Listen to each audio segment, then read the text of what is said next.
Baik, Bapak Ibu, Assalamualaikum warahmatullahi wabarakatuh. Waalaikumsalam warahmatullahi wabarakatuh. Baik, hari ini kita lanjutkan pertemuan untuk materi KKGS. Namun sebelum kita mulai, marilah kita berdoa menurut agama yang kita yakini. Berdoa mulai.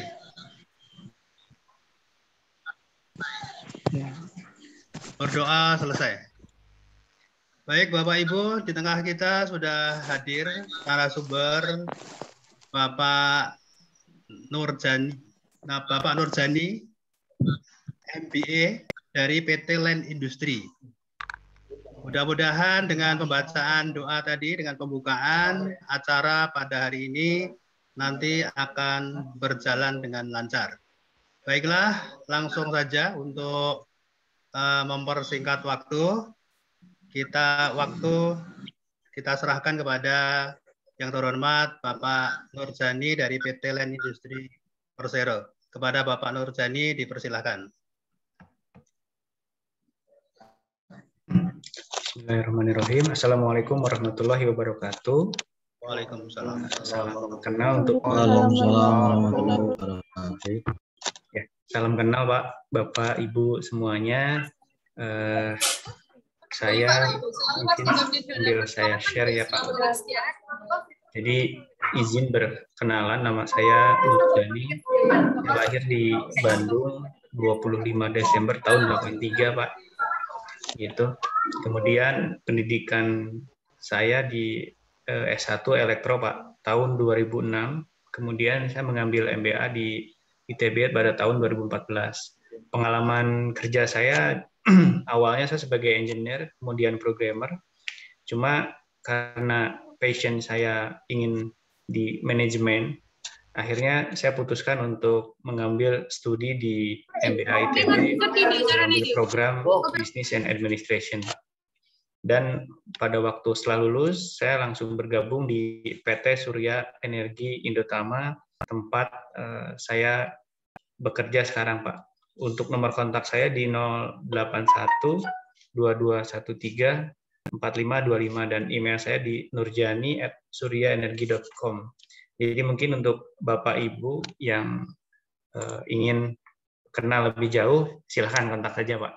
Jadi saya senang sekali kalau Bapak dan Ibu berminat tidak hanya di webinar yang sekarang ini aja ya, tidak hanya untuk saat ini, tapi kita bisa melanjutkan silaturahmi lebih jauh Pak.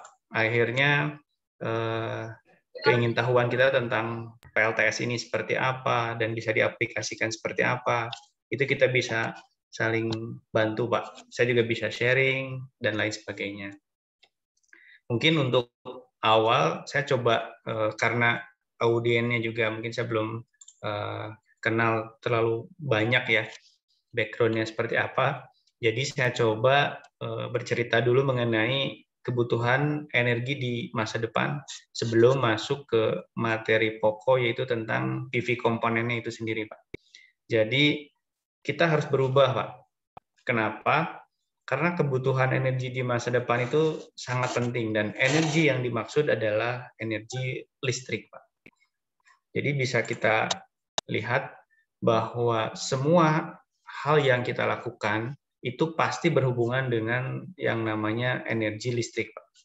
Nah, misalnya untuk di pedesaan ada peternakan, bahkan di kota pun ada peternakan yang masih ada di kota ya, misalnya pinggiran kota gitu ya. Tapi yang sudah sangat-sangat pasti ada itu di pedesaan gitu ya. Itu pasti yang dinamakan dengan peternakannya saat ini membutuhkan energi yang namanya energi listrik. Minimal untuk lampunya, Pak. Selebihnya untuk mesinnya dan lain-lain. Makanya teknologi yang kita lakukan saat ini itu sangat ketinggalan kalau kita tidak menggunakan energi listrik. Kenapa? Karena kita sudah melakukan teknologinya sudah industri, Pak. Tidak hanya bisa mengandalkan hanya betul-betul orang saja gitu. Kemudian di rumah pun sama Pak. Sekarang kondisinya rumah itu sudah bisa menjadi tempat kita bekerja, bukan hanya tempat tinggal. Karena dengan adanya saat ini ada lagi tentang apa ya, kita dilanda dengan pandemi seperti sekarang, Pak. Rumah itu sudah jadi bagian yang tidak hanya kita tinggal, kemudian nanti pagi-pagi berangkat kerja, kemudian sore pulang ke rumah. Sekarang sudah tidak begitu. Bahkan dari pagi sampai sore, sampai malam, itu kita tinggal di rumah. Kemudian bisnis itu sudah pasti ya. Kalau bisnis itu sudah pasti membutuhkan energi listrik. Sekarang kita berkomunikasi saja itu menggunakan, saya menggunakan laptop, mungkin teman-teman, bapak-bapak, ibu-ibu, ada yang menggunakan handphone dan lain sebagainya, tapi itu pasti butuh energi listrik. Kemudian juga industri kesehatan itu sangat-sangat membutuhkan listrik, apalagi sedang operasi dan lain-lain, dan lebih besarnya itu perkotaan dan industri itu sudah sangat-sangat membutuhkan energi listrik. Dan pertanyaan selanjutnya adalah dari mana sumber listriknya, Pak? Ini yang harus kita pikirkan, karena kalau kita tidak memikirkan ini, hanya tahu memakai, nah ini jadi beresiko kalau sumbernya ini habis.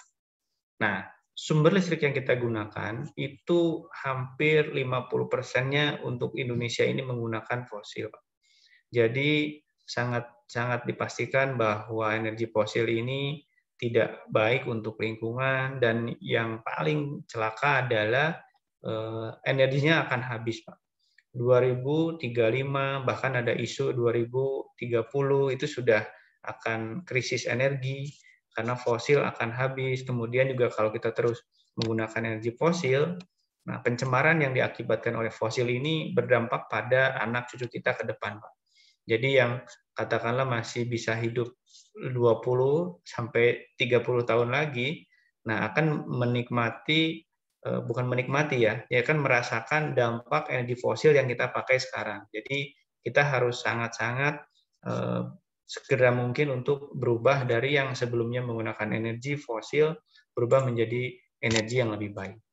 Nah ini Pak, jadi pencemaran bumi saat ini sudah sangat-sangat parah Pak.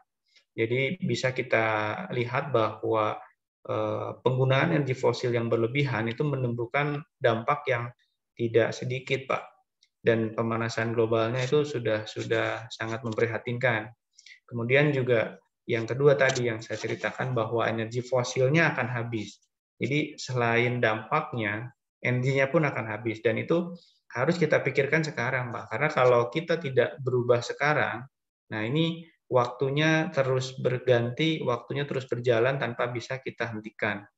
Nah, efek yang akan kita rasakan itu tidak sekarang, tapi nanti setelah 1, 2, 5, 10 tahun kemudian.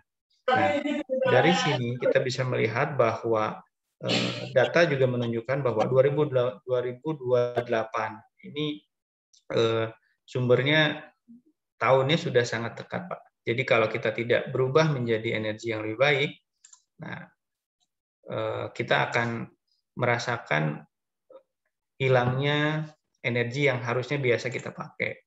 Nah, beberapa energi yang bisa kita gunakan untuk merubah yang tadi ya Pak, energi yang sebelumnya tidak bisa di renewable, kita masuk ke renewable energy source. Nah, sumbernya itu banyak Pak. Ada angin, ada solar, ada hydro, ada geothermal, dan juga ada biomas. Nah, dari pilihan 6 yang saat ini, 1, 2, 5 ya, 5 yang saat ini populer ya, satu lagi itu ada ombak. Jadi 6 itu dengan ombak. Tapi untuk saat ini yang paling populer itu ada 5. Untuk angin itu memang ada, tapi di Indonesia itu anginnya angin-anginan. Jadi secara energi yang dibangkitkan sama cost yang dikeluarkan untuk pembangunan pembangkit anginnya sendiri ini, bio ini sangat-sangat tidak ekonomis lah Pak. Karena yaitu mungkin kalau untuk daerah yang anginnya cukup besar seperti Belanda, nah itu sangat membantu untuk memproduksi energi listriknya. Cuma untuk Indonesia ini terakhir tuh kita pernah ada pengadaan di Sukabumi, tapi tetap tidak berjalan dengan baik karena produksi energinya tidak maksimal. Kemudian juga ada biomas. Nah, perkendala di biomas ini pabrik yang dibangun dan bahan baku. Nah, bahan baku yang digunakannya ini yang sangat terbatas juga karena untuk menghidupi atau melistriki Indonesia ini sangat terpusat untuk daerah-daerah yang memang ada biomasnya, sumbernya ya, misalnya limbah sawit dan lain-lain.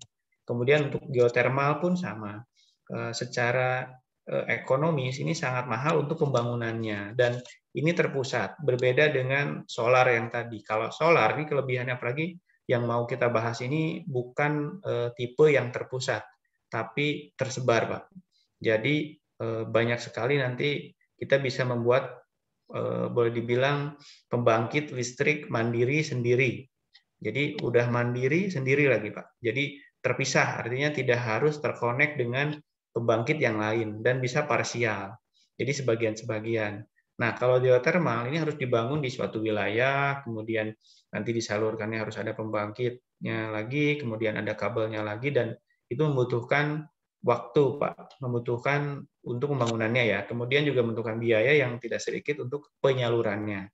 Nah, yang hydro, ini ada problem memang yang paling bertahan lama dan boleh dibilang oke ya, itu hydro. Cuman saat ini tuh kita termasuk hutan hujan tropisnya sudah mulai menipis. Jadi air itu ada kalau hujan. Kalau curah hujannya kecil, itu sudah dipastikan produksinya jadi tidak maksimal. Nah, makanya dan kedua itu tadi ada terpusat ya, sama dengan geotermal dan pembangunannya pun cukup lama. Artinya ketika kebutuhannya hanya 1 sampai 5 kW atau hanya 20 kW, itu agak sulit karena pembangunannya biasanya langsung sekaligus.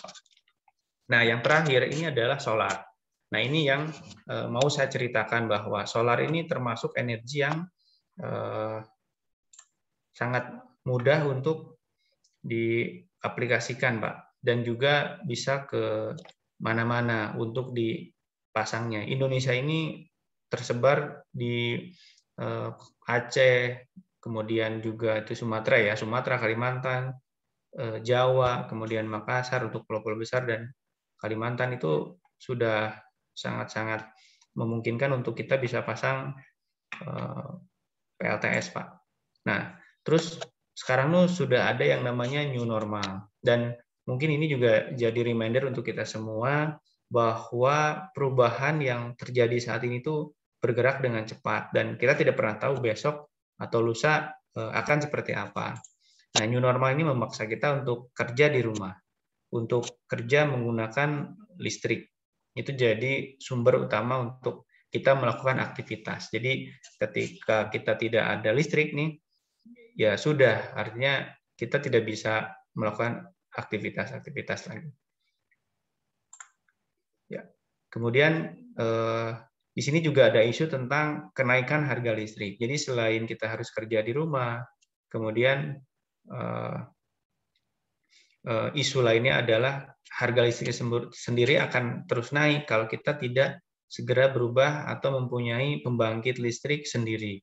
Nah, itu yang harus kita cermati. Kemudian apa solusinya ya di era new normal atau bahkan era pandemi seperti sekarang ini? Nah, yang ingin saya perkenalkan atau mungkin Bapak dan Ibu sudah kenal baik ya dengan yang namanya PLTS atap. Jadi biaya perawatannya termasuk murah, masa pakainya lebih dari 20 tahun, kemudian juga tidak ada isu mengenai lahan. Wah, saya tidak ada nih lahannya. Jadi kalau Ibu sudah punya bangunan atau Bapak sudah punya tempat untuk memasangnya, itu tidak harus lagi menambah lahan di sebelahnya. Kemudian penghematannya pun bisa lebih dari 30%. Nah, ini adalah panel surya yang didesain sebagai atap bangunan layaknya atap biasa, selain fungsinya sebagai pengubah energi matahari menjadi energi listrik, Bapak Ibu. Nah, untuk prinsip kerjanya sendiri nanti akan saya jelaskan di slide saya yang selanjutnya. Tapi untuk perkenalan saja, di sini tuh ada PV array atau kita sebut dengan panel surya. Kemudian di situ ada on-grid inverter, Pak. Dan belum, baru nyampe. Ya. Jadi mungkin kalau Bapak Ibu ada yang mau ditanyakan juga dari saya, mungkin bisa dari moderator bisa di ini kan. Saya bisa stop dulu ya, misalnya kecepatan atau seperti apa. Kita sambil diskusi, Pak. Seperti itu. Kemudian saya lanjut terkait dengan setelah PV array, kemudian ada on-grid inverter, kemudian ada yang namanya panel distribusi yang berfungsi untuk membagi arusnya akan kemana, atau agar pengkabelannya lebih rapi. Nah, setelah itu ada yang namanya net metering, kemudian masuk lagi ada yang namanya jaringan yang kita tahu ada PLN, dan kemudian ada beban atau load-nya. Nah, material utama yang digunakan untuk PLTS atap ini ada 3 yang paling utama, yaitu ada modul surya, grid inverter, dan KWH meter ekspor-impor. Nah, dari 3 ini biasanya ada yang menanyakan terkait dengan baterai. Nah, hanya untuk PLTS atap ini, saya mengkhususkan materinya kita rooftop. Jadi, baterai itu saat ini mahal. Jadi, untuk komponennya ini, kita hanya cukup 3. Bahkan sebetulnya untuk produknya sendiri atau yang kita pakai itu cukup 2, yaitu modul surya dan grid inverter. Jadi, modul surya ini berfungsi untuk mengubah iradiasi matahari menjadi energi listrik arusnya searah DC. Kemudian arus DC ini harus diubah agar kita bisa digunakan oleh peralatan yang ada di rumah. Jadi arus DC ini kita rubah menjadi AC. Nah, kemudian KWH meter ekspor ini adalah KWH meter yang sebelumnya sudah ada, kemudian kita ajukan ke PLN dan minta dirubah. Jadi yang sebelumnya kita hanya bisa impor, itu kita bisa ekspor sekarang. Nah, dan persyaratannya hanya harus mengajukan KWH meter ekspor impornya. Nah, kita di Indonesia itu mendapatkan matahari yang sangat berlimpah ya. Selama 365 hari ini, kalau boleh dibilang, rata-rata kita mendapatkan hariannya itu sekitar 4 jam. Jadi secara hitung-hitungan, Indonesia itu memiliki keuntungan yang boleh dibilang bagus, Pak. Jadi manfaat yang kita rasakan karena kita berada di Katulistiwa adalah ada 2, ada finansial dan non-finansial. Untuk yang non-finansial itu kita energi matahari yang kita rubah menjadi listrik ini sebagai energi listrik yang lebih ramah lingkungan daripada energi yang saat ini kita gunakan, yaitu batu bara. Kemudian juga dari sisi lainnya adalah tampilan rumah lebih menarik. Dan bahkan sekarang ini menjadi kesannya tuh kalau kita menggunakan smart home, itu belum maksimal kalau kita nggak pasang energi yang kita pakainya pun energi masa depan. Jadi selain tampilan rumah lebih menarik, kalau orang udah lihat di atas atapnya itu ada PV modul, itu melihat, wah ini rumahnya keren nih, ini rumahnya sepertinya smart nih gitu ya. Padahal belum tentu smart gitu ya. Artinya belum tentu semua lampu dan lain-lainnya bisa connect ke HP, kemudian nyala lampunya bisa diatur dan lain sebagainya gitu ya. Tapi PV modul ini sekarang sudah jadi bagian kalau orang melihat pakai PV modul itu sudah lebih cantik gitu, Pak. Kemudian selanjutnya adalah manfaat finansial. Jadi selain benefit yang kita dapatkan bahwa energi listrik ini ramah lingkungan, terus tampilan rumah juga menjadi lebih menarik. Nah, manfaat finansial yang kita rasakan adalah investasi. Jadi mungkin Bapak dan Ibu sudah biasa mendengar investasi. Jadi kalau kita menabung, katakanlah harga emas, sekarang ini kita beli tabungan emas. Kemudian kita coba investasi di saham. Kemudian kita investasi sekarang tuh banyak banget yang menawarkan investasi. Nah ini dengan kita pasang PLTS atap di rumah kita atau di bangunan atau kantor dan lain-lain, itu kita sebetulnya sudah berinvestasi. Kenapa? Karena produksi energi yang dihasilkan itu berbanding lurus dengan nanti harga listrik yang ada pada saat itu. Nah, kita bisa lihat tren harga listrik itu setiap tahun naik. Dan sudah dipastikan 15 tahun lagi, 10 tahun lagi, itu pasti naik. Kenapa? Karena yang tidak bisa kita hindari adalah bahan bakarnya habis. Nah, jadi investasi ini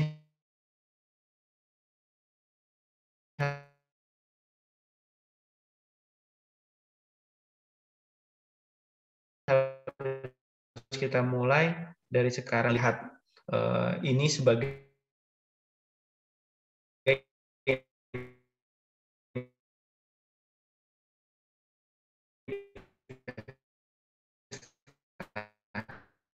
kenapa? Karena dengan kita lebih cepat penghematan pembayaran listrik, seperti tadi yang dijelaskan sebelumnya, bahwa penghematan yang bisa dirasakan itu hingga 30%. Bahkan ada yang sampai 50%. Jadi tergantung dari tadi berapa kapasitas yang dipasang di bangunan tersebut. Kemudian yang ketiga adalah menjaga kenaikan harga listrik. Nah, karena kita sudah memasang lebih dulu atau kita berinvestasi lebih awal, ketika harga PLN-nya naik, nah ini kita bisa terhindar dari ikut naiknya harga listrik yang kita gunakan. Jadi misalnya harga listrik PLN sekarang 1.444. Nah, kemudian ketika katakanlah bulan depan ada isu naik jadi 1.700 misalnya. Nah, harga PLTS yang kita pasang, listriknya yang dikeluarkan adalah kWh, kilowatt hour. Artinya itu yang dikeluarkan adalah listrik. Jadi kalau listriknya yang dihasilkan katakanlah 1.000, nah dikali 1.444, artinya kita mendapatkan 1,4 juta. Nah, kalau kita harganya naik jadi 1,7 harga listriknya, secara otomatis seolah-olah barang yang kita kemarin pasang itu memiliki value yang berbeda, artinya menjadi lebih baik karena menjadi lebih mahal. Jadi tidak khawatir nih kalau misalnya besok-besok harga listriknya akan naik dikarenakan misalnya ada isu barangnya akan habis dan lain-lain. Kemudian juga kalau di luar negeri ini sudah menaikkan nilai harga rumah di masa depan. Jadi rumah yang sudah terpasang itu bisa dijual dengan rumah ini tuh bisa menghasilkan uang gitu ya, bisa memotong tagihan listrik yang kita gunakan. Memang kalau di beberapa negara sudah bisa diuangkan, kalau kita belum. Nah, hanya walaupun tidak bisa diuangkan, sudah dipastikan bahwa semua orang yang membeli membeli rumah itu pasti membutuhkan listrik. Jadi PLTS yang terpasang di rumah tersebut pasti tidak akan terabaikan atau pasti dipakai. Nah, ini salah satu yang didapatkan kalau kita menggunakan PLTS. Jadi misalnya kita contoh 5 kW itu produksi energinya sekitar 6,6 ribu kWh. Kemudian reduksi karbonnya sekitar 4.386. Nah, ini tergantung di mana kita pasang. Jadi produksi energi pun kadang bisa penghematannya bisa 9 juta, artinya itu produksi energi. Kemudian juga PLTS 5 kW ini belum tentu setiap daerah itu sama. Makanya setiap area itu memiliki karakteristik yang berbeda-beda. Nanti untuk wilayah Jakarta misalnya, yang lebih jauh Makassar, Kalimantan, Sumatera, di Papua, itu PLTS-nya hasilnya beda-beda, walaupun secara range untuk Indonesia itu kurang lebih 4 jam. Jadi kalau kita pasang 1 kW, itu dikali 4 jam, itu satu hari bisa menghasilkan 4 kWh. Nah, 4 kWh ini, kalau misalnya mendung, bagaimana nih? Gitu ya. Nah, pertanyaan itu, memang pada saat harinya mendung, kita akan merasakan penurunan produksi energi. Memang betul. Tapi pada saat panas, kita akan mendapatkan kenaikan energi yang biasanya kita lebih kecil dari itu. Nah, jadi setelah dihitung dalam waktu 1 tahun, Indonesia ini kurang lebih 3,5 sampai 4,5 jam. Bahkan ada yang lebih dari 4,5 jam sampai 5 jam. Tapi secara ideal kita ngitungnya di 4 jam deh. Itu ya, karena takutnya untuk wilayah A kali misalnya di pegunungan gitu ya, banyak kabut dan lain-lain. Nah, itu akan berbeda. Cuman untuk yang umum panasnya standar gitu ya. Itu walaupun musim hujan, itu kurang lebih kalau dikalkulasikan secara total itu sekitar 4 jam dalam 1 harinya. Gampangnya seperti itu. Jadi kadang 4 jam, kadang hari ini 2 jam, besok 6 jam. Nah, kalau dibagi rata-rata di total 12, bagi 3, itu jatuhnya di 4 jam. Nah, ini beberapa contoh pemasangan yang dipasang di atap, kelihatannya akan seperti apa. Nah, ini Bapak Ibu bentuknya ya. Jadi bentuk PV-nya kurang lebih seperti ini.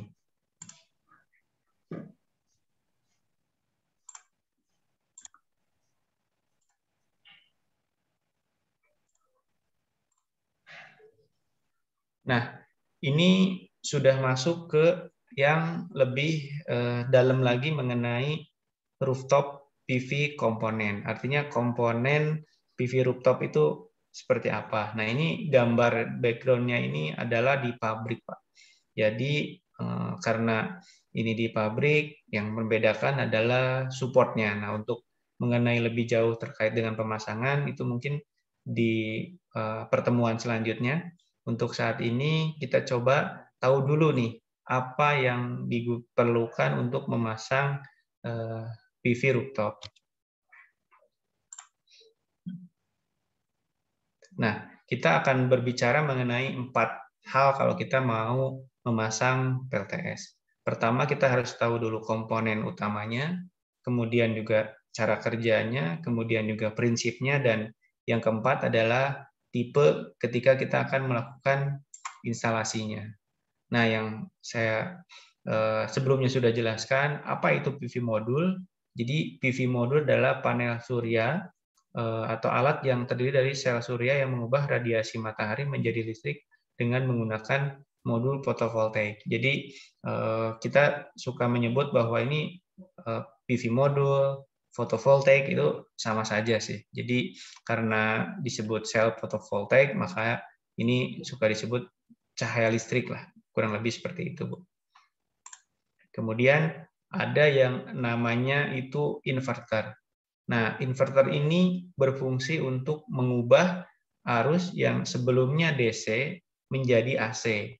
Nah, kenapa harus diubah jadi AC? Nah, apakah PV modul bisa langsung digunakan? Ya, arusnya DC. Jadi kalau misalnya Bapak Ibu pengguna mau gunakan langsung, boleh. Tapi inverter ini pun berfungsi sebagai pengaman. Artinya ketika range tegangannya tinggi, artinya arusnya lagi tinggi-tingginya. Nah, ini disetting di sini banyak hal yang kita bisa atur sesuai dengan kebutuhannya supaya lebih ke proteksi. Nah, karena ini namanya adalah on-grid PV rooftop, artinya connect dengan PLN. Jadi ada dua, Bu. Ada yang off-grid, ada yang on-grid. Nah, dari teman-teman banyak yang menanyakan, ini kalau misalnya saya pasang di rumah, kemungkinan nanti kalau PLN mati, hidup ikut mati atau enggak ya gitu ya. Dan kebanyakan berasumsi bahwa dengan sudah pasang PLTS ini nanti listriknya aman nih. Seperti kemarin sempat blackout dari PLN, kemudian rumahnya bisa aman karena sudah pasang PLTS. Nah, ini enggak seperti ini. Jadi kalau memang mau aman dari mati listrik, itu harus ada baterainya. Jadi harus ada, kalau boleh dibilang itu penampungan lah seperti air. Jadi kalau kita mau mandi harus ada baknya. Nah, baknya ini bisa besar, bisa kecil. Nah, itu yang disebut dengan baterai. Tapi jumlah air yang masuk itu tergantung dari PV dan inverternya. Nah, kalau jumlahnya dari PV-nya, tapi inverter ini yang mengatur berapa banyak sih yang air yang mau dikeluarkan. Nah, dari sini kita bisa lihat bahwa kebutuhan untuk rumah itu tidak membutuhkan baterai. Kenapa? Satu, mahal. Yang kedua, kalau misalnya malam hari atau misalnya listriknya mati, ada backup PLN. Mungkin nanti di bagian cara kerja bisa dilihat kenapa ini tidak terlalu, baterai itu bukan menjadi komponen utama untuk on-grid PV rooftop. Tapi kalau untuk yang off-grid, itu baterai itu bagian yang tidak terpisahkan, karena jangan sampai listriknya mati ya. Dan kalaupun kelebihan listrik ini mau dikemanakan gitu ya. Nah, ini yang tadi saya cerita, apa itu energi ekspor, energi meter ekspor impor. Jadi energinya kalau kelebihannya mau dikemanakan. Nah, perangkat KWH meter Exim ini, ekspor impor ini alat untuk menghitung penggunaan energi yang kita gunakan, dan ini dari PLN ya, yang berfungsi untuk mencatat produksi yang diekspor dan konsumsi yang diimpor. Jadi dengan adanya PLTS di rumah kita, sangat-sangat perlu kita memasang energi meter ekspor impor. Kalau tidak, nah kita bisa memasang energi limiter. Jadi energinya di limit. Kalau sudah kelebihan itu otomatis kebuang lah. Gampangnya seperti itu, Pak. Jadi, nah bagaimana nih PLTS atap bekerja? Jadi ada radiasi matahari, kemudian diserap oleh modul, kemudian dari modul ini keluarnya arusnya DC. Nah, kemudian ada inverter. Nah, inverter ini yang mengubah DC menjadi AC sehingga bisa dipakai oleh peralatan rumah tangga. Nah, arus AC ini biasanya menggunakan panel distribusi. Nah, panel distribusi ini hanya kotak. Jadi, kenapa saya tidak sebutkan bagian material utama? Karena yang tanpa panel distribusi pun PLTS ini berjalan. Hanya kurang rapih, Pak. Jadi kalau kita membangun sesuatu kan lebih rapi kalau ada panel distribusinya. Jadi sebaiknya kalau memang sudah sangat banyak atau sangat kompleks ada panel distribusinya. Tapi kalau tidak terlalu diperlukan. Nah, yang terakhir adalah energi meter ekspor impor. Nah, berfungsi untuk mengecek berapa penggunaan listrik kita, berapa yang penggunaan listrik dari PLN. Nah, produksi energi PV modul ini Bapak dan Ibu harus paham mengenai lokasi dan cuaca karena menentukan iradiasi atau irradiance dari mataharinya sendiri Bapak Ibu. Jadi dengan kita mendapatkan lokasi yang tepat dan cuaca lagi cerah, nah itu produksi energi bisa maksimal. Kemudian ada suhu nih. Nah, suhu lingkungan ini kalau untuk PLTS ini berbeda dengan mungkin Bapak Ibu melihat water heater ya. Mungkin ada Wika atau solar heart atau macam-macam. Nah, kalau di situ yang dibutuhkan adalah panas matahari. Artinya kalau mataharinya makin panas, nah produksi. Jadi kalau kita bilang water heater yang dipasang di atap, itu adalah pipa-pipa kecil di dalamnya. Walaupun kelihatannya sama dari kaca, tapi itu pipa-pipa kecil. Jadi air dimasukkan ke pipa, kemudian karena pipanya panas, lewat, dipanaskan oleh matahari, kemudian ditampung di termos yang besar, kalau kita sebut termos ya. Jadi penampungan yang bisa menahan panas. Ketika kita mandi atau mau digunakan, itu nanti tinggal kita pakai. Nah, makanya itu pun hanya produksi di siang hari. Tapi yang digunakan adalah panasnya. Nah, untuk PLTS, nah yang harus dipahami adalah bukan panasnya. Jadi panas di PLTS ini justru malah mengganggu. Yang kita butuhkan adalah iradiasi dari matahari atau kurang lebih cahaya matahari, gitu ya. Nah, dengan kita jadi lokasi yang sangat baik adalah yang panas mataharinya cukup terik, kemudian temperaturnya rendah. Nah, itu yang sangat bagus. Kenapa? Karena dengan temperatur tinggi, nanti itu beberapa komponen seperti kabel itu nilai hambatannya itu akan tinggi juga. Nah, makanya waktu seperti beberapa kasus kalau yang saya baca itu di Australia ini terjadi kebakaran. Itu kenapa? Karena ketika produksi energinya maksimal, kemudian kabelnya terlalu kecil, itu bisa menyebabkan kebakaran karena seperti jalan tol lah, macet. Karena jalannya besar tapi mobilnya banyak, macet juga nih. Apalagi kalau jalannya kecil. Nah, makanya dibutuhkanlah perhitungan-perhitungan dari engineering kita. Makanya saya di PT Surya Energi Inutama dan PT LEN sendiri itu sudah menghitung berapa sih yang harus komponen-komponen yang digunakan ya, speknya seperti apa. Nah, yang ketiga adalah bayangan, debu, kotoran, atau pantulan. Jadi, agar maksimal, kita harus memprediksi ini kena bayangan atau tidak ya, takutnya di bawah pohon. Karena kalau di bawah pohon, teduh, itu sudah otomatis akan mengurangi dari produksi energi. Kemudian debu dan kotoran. Jadi kalau untuk beberapa area, misalnya seperti di rumahnya sebelahnya sedang ada pembangunan, nah itu biasanya diharapkan harus sering dibersihkan karena kalau tidak dibersihkan nanti akan mengurangi produksi energi dari PV modul yang sudah kita pasang. Kemudian yang selanjutnya adalah pantulan. Jadi diusahakan PV modul itu langsung mengadah ke matahari. Jadi tidak dipantul-pantulkan ya si mataharinya sendiri. Jadi tidak maksimal nantinya. Dan yang keempat adalah sudut kemiringan. Nah, ini yang tadi kalau dilihat yang di atap gedung agar maksimal itu dikasih kaki. Nah, cuman untuk di atap rumah itu biasanya kita tidak pakai itu. Kenapa? Karena nanti akan menemukan kos lagi untuk pembangunannya. Nah, ini prinsip kerja PLTS atap. Jadi daya PLTS itu kalau sama dengan 0 berarti daya dari PLN sama dengan daya dari beban. Nah, ini kita menggunakan daya diimport dari PLN. Nah, sebelah kiri ini bisa dilihat ada daya dan waktu. Nah, grafik dari produksi PLTS ini seperti gelombang sinus ya. Jadi kalau pagi-pagi itu jam malam sampai jam 5, jam 6 itu belum ada matahari. Ketika mataharinya tinggi, dia akan produksi energi ke atas, kemudian nanti ketika sore hari turun kembali. Nah, peak-nya itu adalah di kurang lebih pukul 9 sampai pukul 3 lah standarnya. Nah, ini bisa dilihat ada beberapa penghematan dan pemakaian sendiri.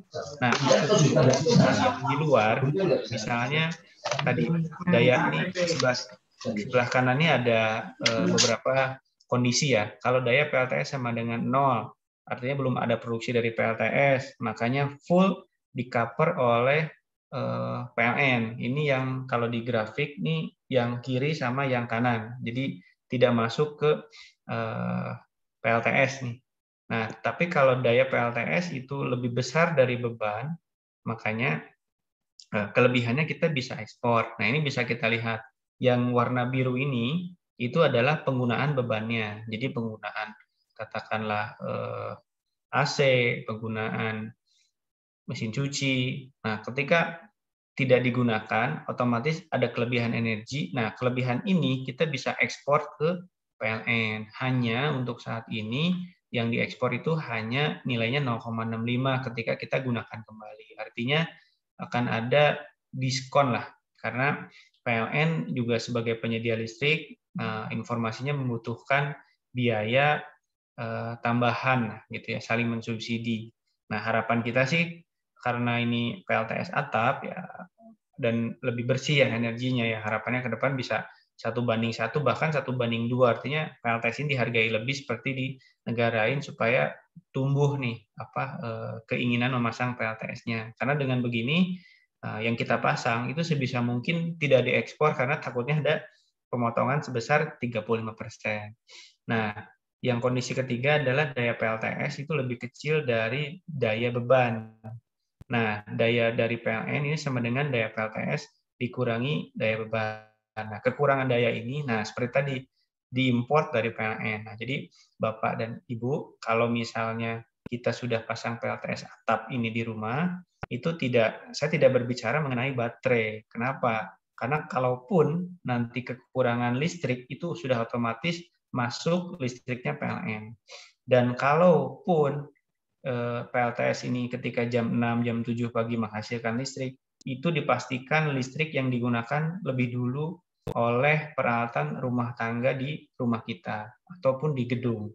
Dan itu sudah dipastikan sangat aman karena sampai sekarang sudah dipasang di mana-mana juga tidak ada masalah, artinya sudah bisa nyambung dengan jaringannya PLN.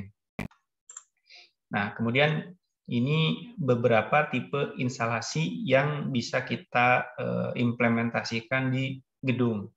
Nah, yang pertama itu adalah flat roof atau dua arah. Jadi ada yang menghadap ke utara, misalnya menghadap ke selatan, ada yang satu menghadap timur, yang satu menghadap barat. Nah, ini kita bisa cocokkan. Nah, untuk arahnya sendiri yang paling baik adalah menghadap utara atau selatan. Kenapa? Karena kita mataharinya dari timur ke barat yang secara tidak langsung kalau kita mengikuti nanti membelakangi. Artinya jangan sampai membelakangi matahari ketika terbit ataupun ketika mataharinya ketika terbenam. Jadi diusahakan agar kita bisa dapat maksimal dari dari pagi ke siang, kemudian siang ke sore. Nah, kemudian juga ada flat loop nih, flat roof satu arah. Nah, ini yang menghadap ke satu arah. Nah, ini harapannya arahnya ini harus tepat tadi. Gitu ya, kita ke sana. Dan yang ketiga tadi kemiringan, dan kemiringan ini bikin losses Bapak Ibu. Jadi kalau kita yang ideal tuh di 15 derajat sampai 30-an. Jadi kalau sudah terlalu landai juga tidak baik, atau bahkan terlalu miring pun tidak baik karena produksi energinya jadi tidak maksimal. Nah, ini tiled roof, nah artinya segala arah. Jadi PV rooftop ini kelebihannya adalah boleh dipasang di kemana-mana gitu ya. Jadi yang satu menghadap kemana, yang satu ngikutin atapnya seperti apa gitu ya. Nah, ini kelebihannya. Jadi kita tidak perlu menyesuaikan dengan apa maksudnya menambah lahan ya. Jadi wah ini tidak bisa nih, harus nambah lahan. Nah, kita bisa mengoptimalkan atapnya dulu gitu ya. Jadi cost untuk mengurangi biaya itu bisa kita tekan dengan cara kita pasang di atap-atap yang kondisinya mungkin berbeda-beda, menghadap kemana dan lain-lain. Bahkan materialnya ya, satu misalnya genteng, satu lagi di kanopi, di garasi, satu lagi di dak. Nah, itu semuanya bisa kita pakai. Kemudian yang terakhir adalah tiled roof, mengikuti bentuk atap. Nah, ini PV modulnya dipasang dengan mengikuti dan bentuk atap bangunan. Jadi kalau ini benar-benar ngikutin. Jadi kalau atapnya menghadap kemana, ikut. Atapnya menghadap kemana, ikut. Kurang lebih seperti itu. Baik, mungkin sekian paparan dari saya. Ada waktu ya, kemarin tuh saya diinfo sampai jam 2, jadi 15 menit ini sengaja saya kondisikan supaya teman-teman bisa bertanya kalau memang ada hal-hal yang ingin ditanyakan. Baik, begitu Bapak Ibu, jika ada hal yang ingin ditanyakan, silahkan. Baik, terima kasih Pak Nurjani ya atas paparannya. Jadi ini ada beberapa yang ingin bertanya. Kita mulai dulu Pak, langsung ke Pak Farik, SMK Negeri 1. Silakan Pak Farik, pertanyaannya diajukan langsung ke Pak Nurjani. Ya, terima kasih Pak. Saya mau bertanya ke Pak Nuryani ya. Ya Pak. Paparannya sungguh menarik Pak. Jadi kasih, ada Pak. beberapa hal yang saya tangkap Pak dari yang Pak Nuryani sampaikan. Yang ingin saya tanyakan Pak, beberapa waktu lalu kan saya baca bahwasanya ada jenis dari solar panel itu yang model polikristalin dan monokristalin. Nah, dari kedua panel tersebut itu apa kelebihan dan kekurangannya, Pak? Terus saya mau tanya lagi, Pak, perbedaannya itu pada segi konstruksinya seperti apa? Atau pada layer-layernya itu seperti apa? Apakah dimungkinkan seorang yang awam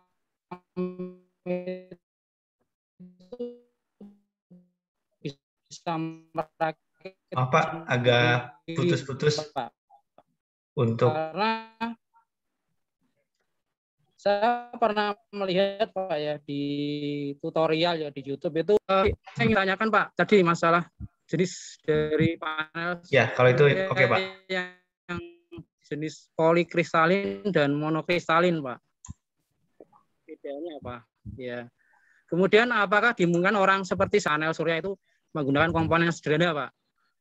Jadi beberapa waktu saya pernah lihat Pak di YouTube itu ada merangkai panel dari dioda dan beberapa komponen yang lainnya Pak.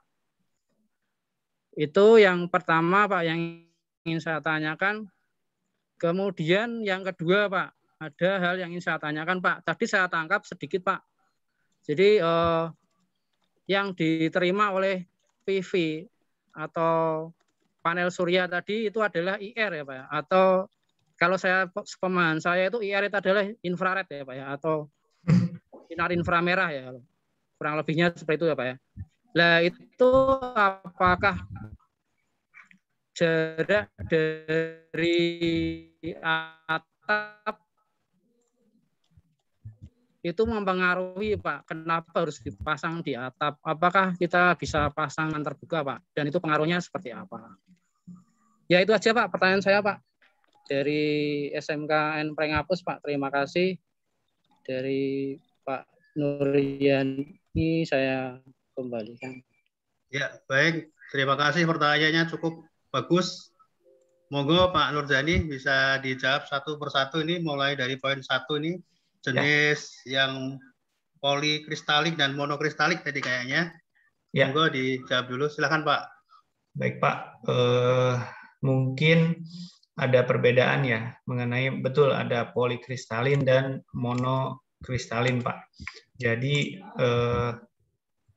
perbedaan dari poli dan mono itu jenisnya Pak. Jadi silikon yang digunakannya itu untuk yang monokristalin itu silikonnya tunggal, kemudian kalau untuk yang poli ini campuran. Nah, dan dari sisi harga ini perbedaannya untuk yang mono lebih mahal daripada yang poli. Nah, ini kenapa? Karena efisiensinya lebih tinggi. Gitu ya. Jadi karena efisiensinya lebih tinggi, biasanya di monokristalin itu di 15 sampai 20% lah, Pak. Nah, kalau untuk yang di poli ini hanya 13 sampai 18%, dan itu yang menyebabkan harganya pun berbeda. Yang mono itu lebih mahal dari yang poli. Tapi untuk garansi itu kurang lebih sama.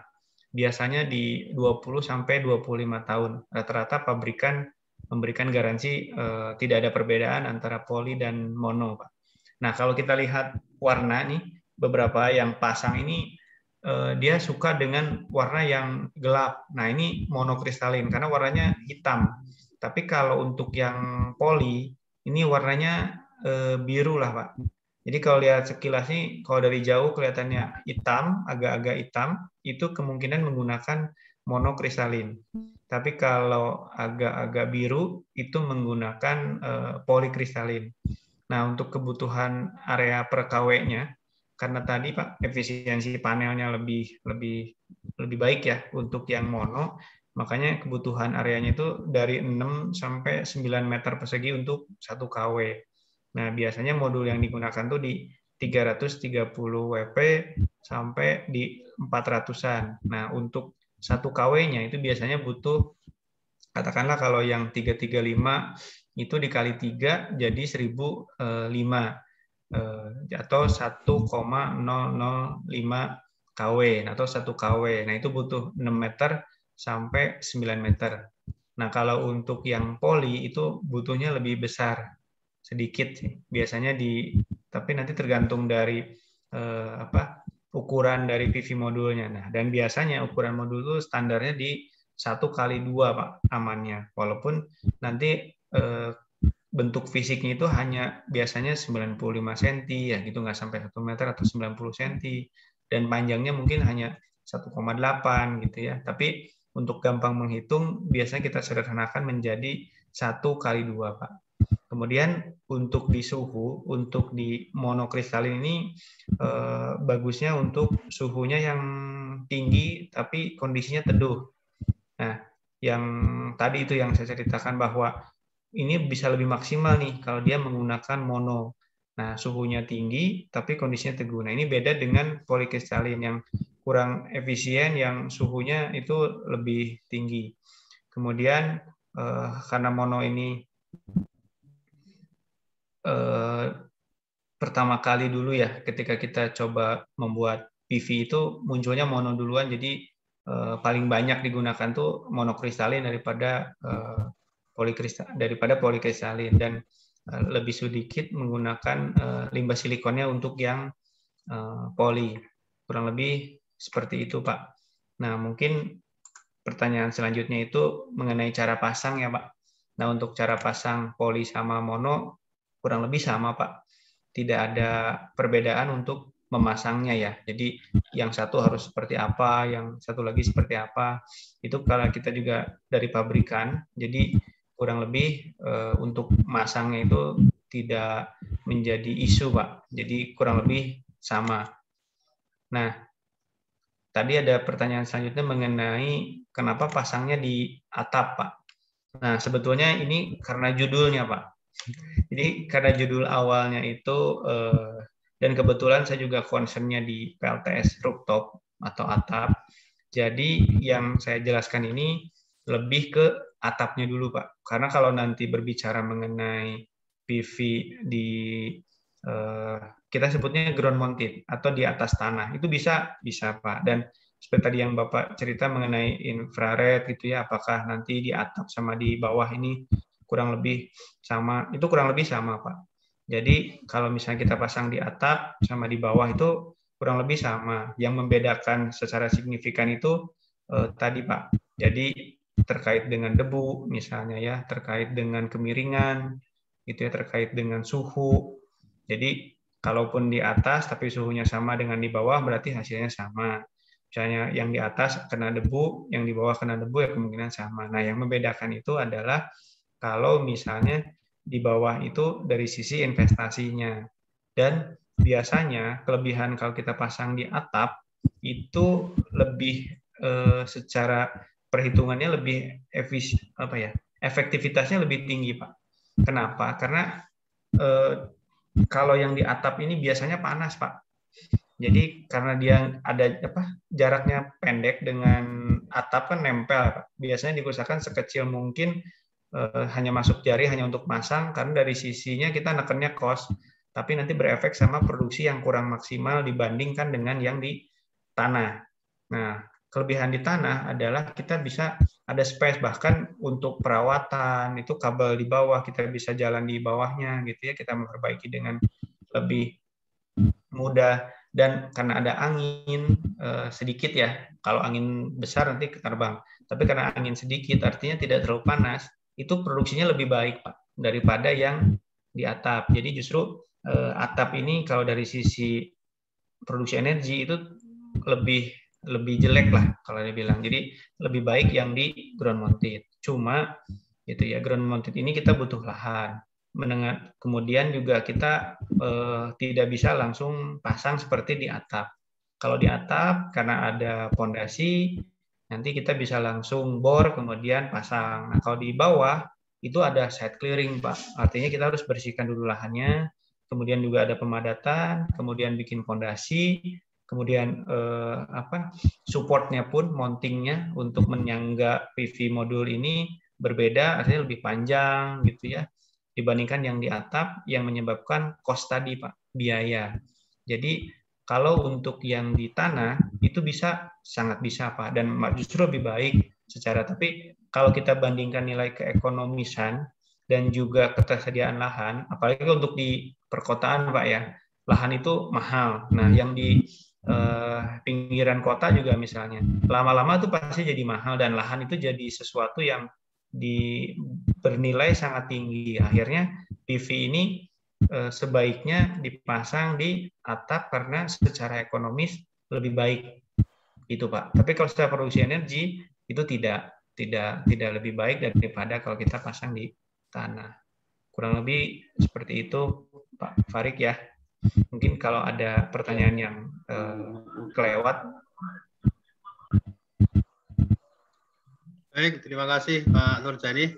Bagaimana Pak Farik? Masih ada pertanyaan lagi?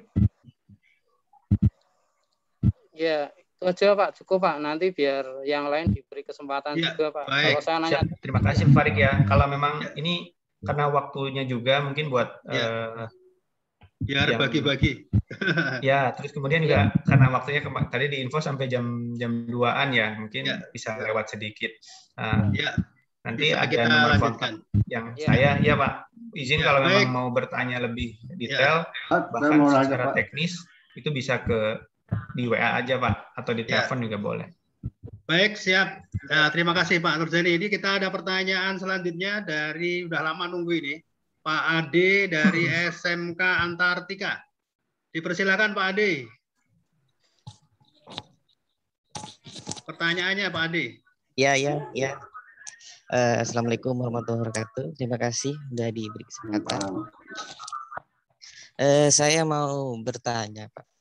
Untuk instalasi itu di lapangan kebanyakan kabel terbakar. Nah, untuk rekomendasi dari Bapak itu pakai kabel jenis apa, terus luas penampangnya kira-kira yang amannya itu berapa, agar tidak terjadi terbakar kembali. Seperti itu aja Pak. Udah.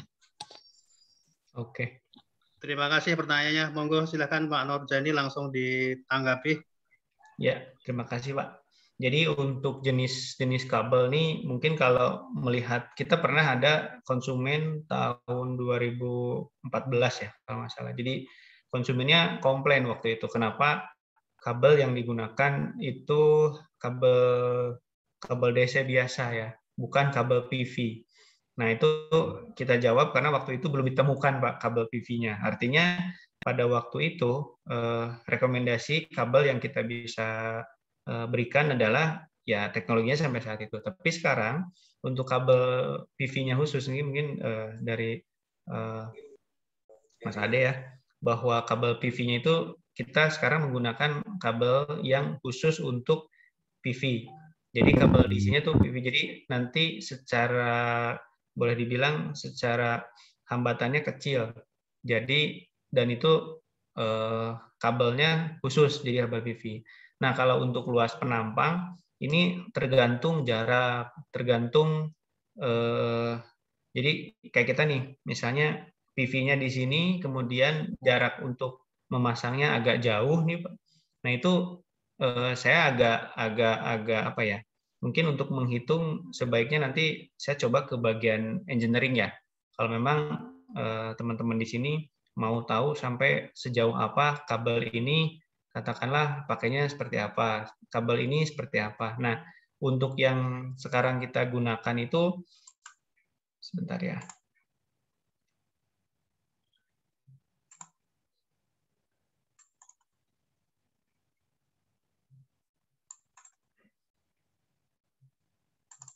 Jadi banyak sekali kabel yang jadi tidak hanya saya tidak bisa menjelaskan hanya satu aja Pak. Jadi kayak misalnya kabel itu ada yang katakanlah 3 kali 1,5. Kemudian ada lagi NYY 3 kali 2,5 ya. Nah untuk kabel PV-nya kita sendiri pakai 1 kali 4 ya. Jadi menggunakan kabel untuk yang di rumah-rumah itu cukup dengan 1 kali 4. Nah, ketika jaraknya agak panjang gitu ya, nah itu kita menggunakan kabel 1 kali 6. Nah, bedanya ya harganya lebih mahal tapi secara ini lebih aman. Hanya untuk skala katakanlah 1 sampai 50 kW-an itu 1 kali 4 cukup. Nah, untuk hitungan detail kebetulan saya bukan bagian engineering sih. Nanti kalau misalnya jawaban saya tidak terlalu puas ya artinya teman-teman butuhnya teknis banget nih. Nah, nanti tinggal dikirim saja, nanti akan saya bantu untuk membuat hitungan ya, hitungan yang lebih presisi lah. Artinya kalau memang teman-teman mau menghitung lebih jauh. Nah, cuman untuk kabel yang digunakan itu ada kabel PV, kemudian juga ada kabel untuk AC-nya itu menggunakan kabel NYY 3 kali 1,5, terus kemudian juga 3 kali 2,5. Nah, itu tergantung PV yang akan dipakai. Kecuali untuk yang 3 fasa itu kita menggunakan 4 kali 2,5 mm. Nah, untuk hitung-hitungan sendiri di sana ada speknya sih, Mas. Nanti kalau misalnya kabel ini kekuatannya berapa, nanti itu ada hitung-hitungannya yang cukup inilah kalau misalnya ini ya. Tapi mungkin nanti saya bantu nanti bisa chat ke saya atau WA ya. Nanti saya bantu dengan datasheet ya. Jadi untuk kabel ini misalnya menghitungnya seperti apa, boleh Mas. Saya senang aja ya. Coba mungkin nanti saya hubungkan dengan bagian engineering saya supaya nanti biasanya antar engineer tuh lebih nyambung. Jadi lebih detail ya gitunya sampai ini harus berapa, ini harus berapa. Nah, saya sebenarnya di sini juga lebih ke marketing ya, lebih ke marketing, kemudian juga teman-teman saya lebih mengajak untuk basic ya, untuk pemasangan dan mengetahui PV rooftop. Tapi kalau teman-teman untuk lebih jauh mengenai teknis, sangat boleh tinggal dikontak saja. Nanti saya hubungkan ke tim engineering saya kalau misalnya jawaban tadi tidak terlalu memuaskan terkait dengan teknis ya. Begitu mungkin Mas Ade. Ya, baik. Terima kasih. Saya kira cukup jelas ya Pak Ade dari SMK Antartika. Kita lanjutkan saja sekarang ke pertanyaan berikutnya dari pengajuan dari Amin SMK Negeri 3. Silakan SMK Negeri 3, Pak Amin atau Mas Amin ini silakan pertanyaannya.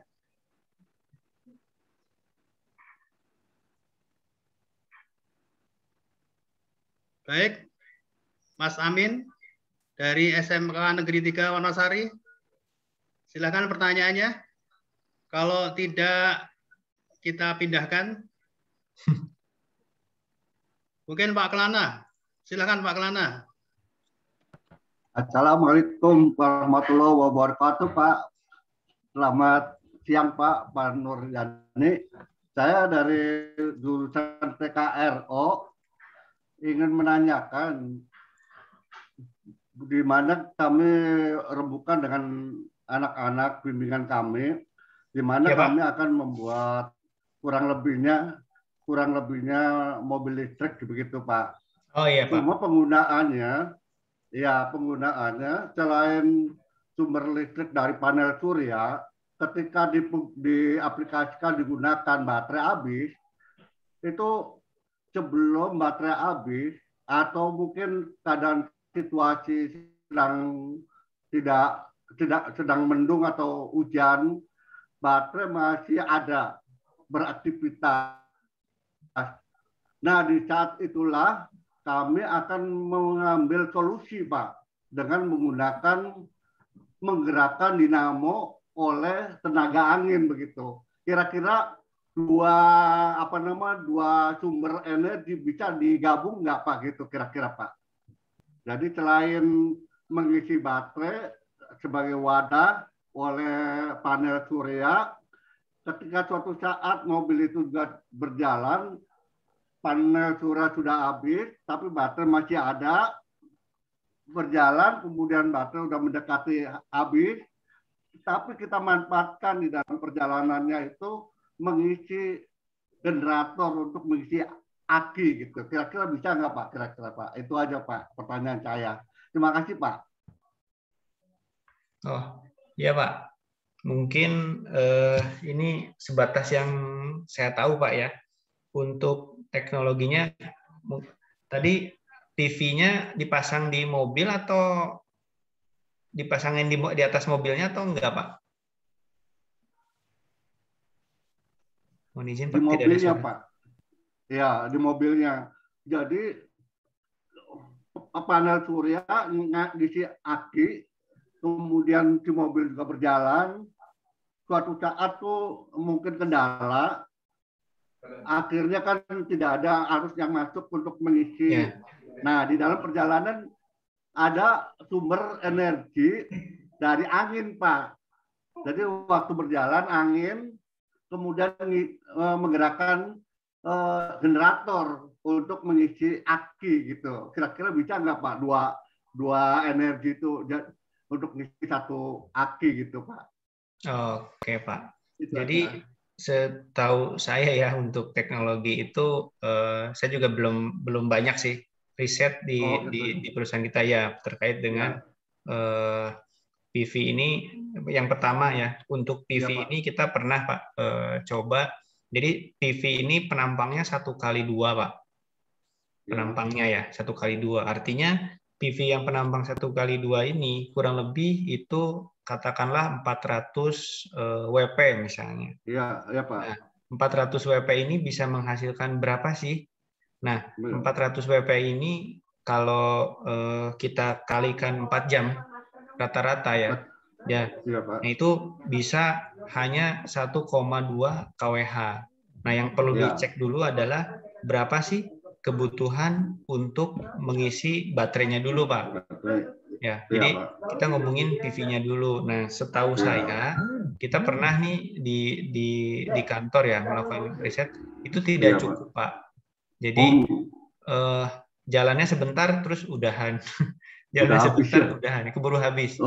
Nah, jadi, makanya konsep mobil listrik yang kita sedang kembangkan ini adalah ngecasnya tetap di rumah, Pak. Tetap di stasiun-stasiun, Pak. Jadi tidak bisa terpisah. Artinya Bapak harus punya pembangkit yang cukup besar, PV-nya harus banyak. Nah, kalau hanya satu simpen di atap mobil, itu jadi kekecilan. Jadi kalau untuk untuk nyoba aja sih pasti ada tegangan, pasti ada arus dan bisa jadi daya. Tapi kalau untuk benar-benar dipakai, yang saya tahu itu nggak cukup, Pak. Jadi tidak cukup untuk mengisi baterai karena kan tadi luas penampang mobil nih mungkin hanya 1x2, jadi hanya satu modul, bahkan jadi lebih kecil dari 1 kW, Pak. Nah, karena lebih kecil dari 1 kW, nah, sudah dipastikan mobilnya nggak jalan, sudah keburu habis. Jadi ya energinya sebelum digabung dengan yang angin tadi, nah itu juga jadi masalah. Nah, yang kedua, ketika kita masuk ke angin, itu konsepnya mungkin mobil hybrid, Pak ya. Nah, itu kita pernah coba juga di sini coba-coba, cuma memang secara produksi energinya itu nggak maksimal, Pak. Jadi boleh dibilang alat yang kita industrinya komersil, Pak ya, bukan riset ya. Artinya barang yang kita hasilkan itu harus memiliki nilai ekonomis. Artinya barang yang kita gunakan tidak hanya untuk coba-coba. Kalau Bapak tadi tanya bisa, jawaban saya bisa. Tapi kalau jawabannya, loh kok ini kalau memang bisa, kenapa banyak yang nggak pakai? Karena tidak ekonomis, Pak. Jadi, gitu ya. Ya, jadi kalau untuk riset, mungkin Bapak bisa nyoba-nyoba karena secara prinsip matahari menghasilkan listrik, mengisi baterai, bisa. Terus angin, kemudian kalau misalnya berputar, atau bahkan roda yang berputar aja, kayak waktu dulu saya punya sepeda zaman kakek saya gitu ya, itu kalau lagi jalan lampunya bisa nyala, artinya ada energi gerak yang dirubah menjadi energi cahaya. Energi listrik kemudian jadi cahaya. Nah, itu juga sangat bisa. Artinya kalau kita jalan terus kena angin, nah cuman seberapa sih hitungan angin yang benar-benar ini bisa ekonomis, Pak. Jadi kalau ditanya bisa, bisa, tapi kita tidak menjual itu dan meriset itu. Kenapa? Karena secara hitungan awal, saya pernah ngobrol dengan bagian risetnya ya, yang pengembangan produk, itu nggak efisien, Pak. Jadi tidak dilanjutkan. Jadi informasi lebih detail, saya juga hanya tahu sebatas itu. Artinya dimungkinkan untuk buat iya, tapi untuk komersil kayaknya belum bisa, Pak.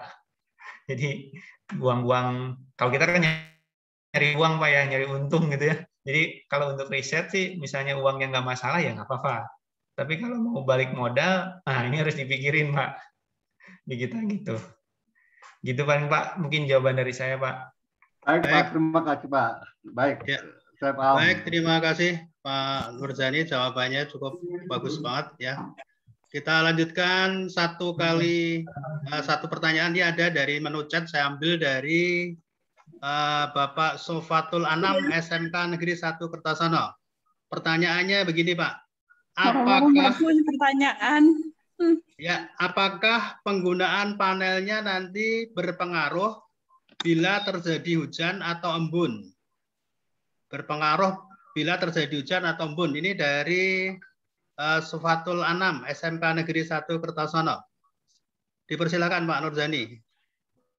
Oke, jadi asumsinya mungkin PV-nya kena hujan ya Pak ya, atau kena embun. Nah, ini sama dengan tadi Pak, grafik itu dari pagi sampai siang, kemudian sore itu seperti sinus.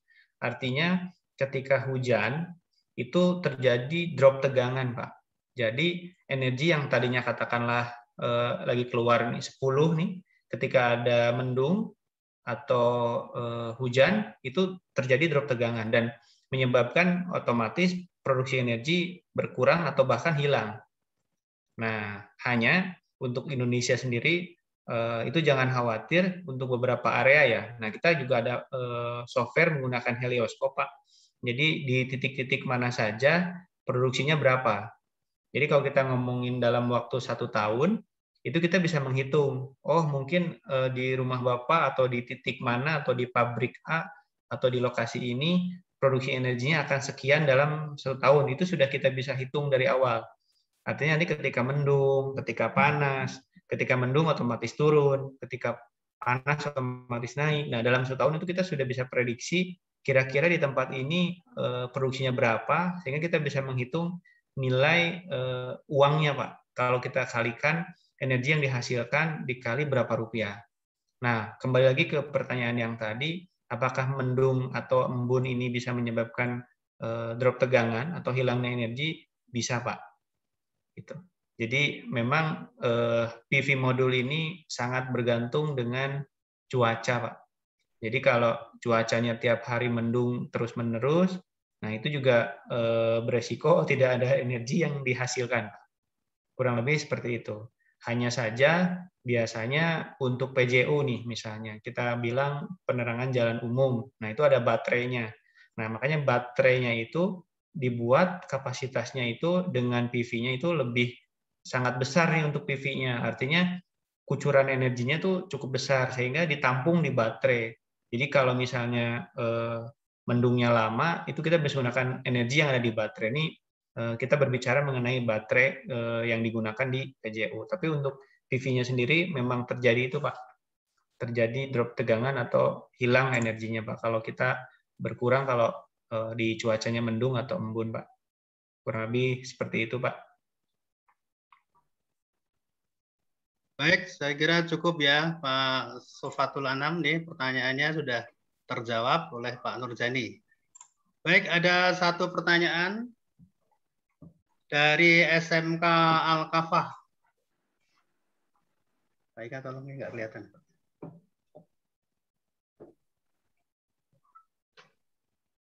Baik, ini pertanyaannya Pak. Misal untuk PV yang beda, misal jenis mono dan poli disusun secara paralel, apa ada efeknya? Menimbang jenis dan karakter dari PV jenis mono dan poli berbeda. Mohon penjelasannya dari SMK Al-Kafah. Monggo Pak, silakan Pak Nurjani. Jadi pertanyaannya PV yang beda Pak. Mono dan poli disusun secara paralel. Apa ada efeknya? Oh, mungkin kalau berdasarkan pengalaman ya Pak, kita belum pernah menggunakan poli dan mono ini kita pakai ya Pak. Mungkin nanti saya coba cari tahu dulu nih Pak. Takutnya saya salah ya. Itu sudah teknis banget. Jadi pengalaman saya sih kalau poli ya poli, kalau mono ya mono. Jadi tidak, maksudnya kalau sengaja untuk kebutuhan riset, nah ini saya belum tahu. Yang pasti kan dua-duanya bisa menghasilkan listrik, Pak. Jadi baik poli ataupun mono itu secara produksi apakah bisa? Kemungkinan bisa, Pak. Gitu ya. Jadi kalau jawaban katakanlah nggak sampai hitungan angka, apakah bisa? Bisa, Pak. Hanya saja kenapa sih ini poli, ini mono, kan tadi disebutkan ada perbedaan efisiensi yang berbeda. Kemudian ketika digabung ini akan jadi seperti apa? Nah itu saya belum pernah sih Pak. Mungkin nanti kalau saya ini boleh Pak, nanti di next pertemuan saya coba. Mungkin teman-teman pengen tahu juga ya. Kalau idenya rada, ini kalau saya coba begini gimana nih? Kalau saya coba begini gimana ya?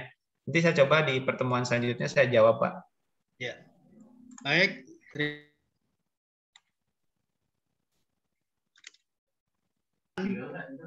Jawabannya cukup memuaskan. Ada satu lagi pertanyaan nih, mengingat waktunya sudah habis sebenarnya ya. Satu aja ini dari Pak Amin SMK Negeri 3 Wonosari. Ini pertanyaannya dari tadi belum tersampaikan. Apakah panel surya produksi LEN sudah banyak di pasaran? Kemudian apakah modul selnya juga diperjualbelikan, Pak? Mohon pencerahan. Ya, Pak. Baik Pak, untuk PV modul kebetulan di perusahaan saya pasti menjual Pak, karena PT LEN ini termasuk pabrikan. Jadi ada mono, ada juga poli, tapi kebanyakan sekarang kita menggunakan mono karena produksinya secara ini lebih baik Pak. Bisa sampai 20%. Jadi pertanyaannya apakah modul LEN ini ada di pasaran? Ada Pak.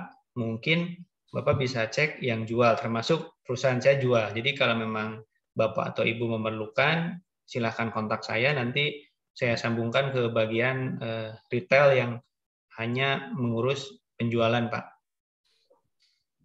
Seperti itu, jadi sudah ada di pasaran, sudah. Dan kalau teman-teman mau membeli kemana, silahkan dikontak saja, ada di websitenya, atau ke kontak saya juga boleh. Nanti saya share kontak marketing bagian penjualan PV modul, Pak. Terus kemudian kalau untuk bahannya, selnya sendiri, itu kita tidak menjual, Pak. Jadi kita juga import, jadi belum produksi sendiri. Nah, selnya itu yang kita jual itu sudah jadi, Pak. Jadi bukan part yang nanti teman-teman atau bapak-bapak, ibu-ibu bisa gunakan untuk riset, nyoba bikin sendiri PV modulnya, itu kita belum jual, Pak. Jadi saat ini yang kita jual hanya langsung berupa PV modul yang bisa digunakan, Pak. Seperti 330 WP, misalnya monokristalin, itu kita jual, Pak. Begitu, Pak. Ya, baik. Cukup jelas mungkin ya jawabannya ya.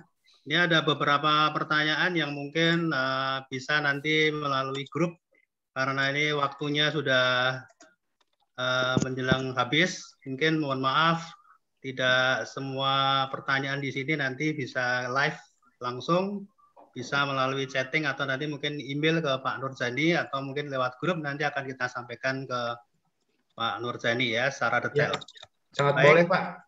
Ya. Sangat boleh buat teman-teman yang bertanya, bisa chat ke saya ataupun email ke saya, boleh di chat saya tulis juga, Pak, alamat email saya. Ya, baik. Saya kira cukup ya Bapak Ibu. Ini Pak Nurjani sudah memberikan pemaparan dan tadi juga sudah begitu banyak pertanyaan yang luar biasa. Ini dan dijawab dengan sangat memuaskan oleh Bapak Nurjani. Dan untuk karena pertimbangan waktu, maka untuk hari ini kita cukup, dan jangan lupa diinfokan hari ini sekitar 158 untuk hari ini. Tadi sekitar 175 bergabung hingga sore ini, pengikutnya masih 158 partisipan.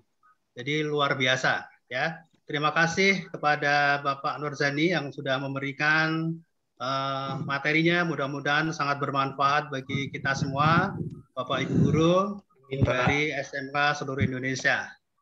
Baiklah Bapak Ibu, tiba saatnya kita mengakhiri acara untuk hari ini. Sekali lagi saya mengucapkan terima kasih kepada Bapak Nurjani dan Bapak Ibu guru seluruh Indonesia yang sudah berkenan mengikuti acara ini. Baiklah, kita tutup acara pada hari ini dengan mengucapkan Alhamdulillahirabbil alamin. Alhamdulillahirabbil alamin. Terima kasih. Billahi taufik wal hidayah. Apabila ada kata-kata yang kurang berkenan, mohon maaf. Assalamualaikum warahmatullahi wabarakatuh. Waalaikumsalam warahmatullahi wabarakatuh. Terima kasih Pak Rosan. Nurjani, terima kasih. Terima kasih Pak. Terima kasih semuanya. Izin lip. Assalamualaikum warahmatullahi wabarakatuh. Waalaikumsalam warahmatullahi wabarakatuh. Waalaikumsalam ya.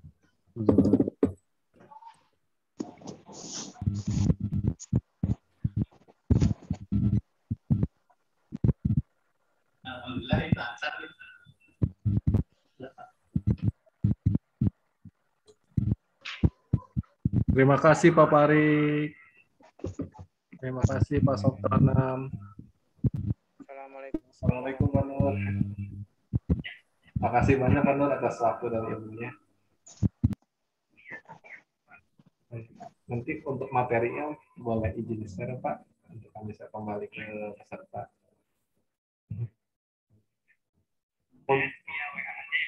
Iya siap Pak. Terima kasih banyak Pak Nur ya. Untuk hari Rabu juga Pak ya, minta tolong lagi.